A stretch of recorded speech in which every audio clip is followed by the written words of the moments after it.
Hi Mare! Samahan niyo ko i-unbox itong Jellyfish Volcano Humidifier. Napaka-unique nga itong humidifier na to. Ngayon ko nga lang tong chinek out kasi parati talaga siyang sold out. Ang ganda din ng mga reviews nito. Ikasama na pala siyang USB cable. Gustuhan ko rin yung kulay niya. Tamang-tama lang sa team itim at puti. Lalagay lang tayo ng tubig sa maliit na bucket. Pili na rin ako ng oil-based scents.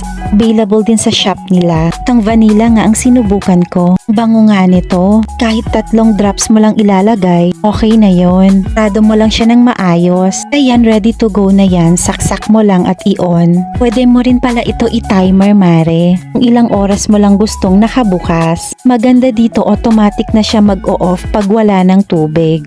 Maganda pala to, Mare, pag gabi. Dahil nakaka-relax talaga siyang tignan. May mga mode din yung pagbuga ng mist. Pwede mo rin i-adjust yung ilaw, blue to red. Ito pala yung jellyfish mode. O Mare, napaka-calming effect yung amoy ng vanilla scent. Kaka-relax talaga, Mare. Umabango talaga yung buong kwarto. Bet mo to, Mare, may link dyan sa yellow basket or sa comment section. At follow mo na rin si Super Nanay. Salamat!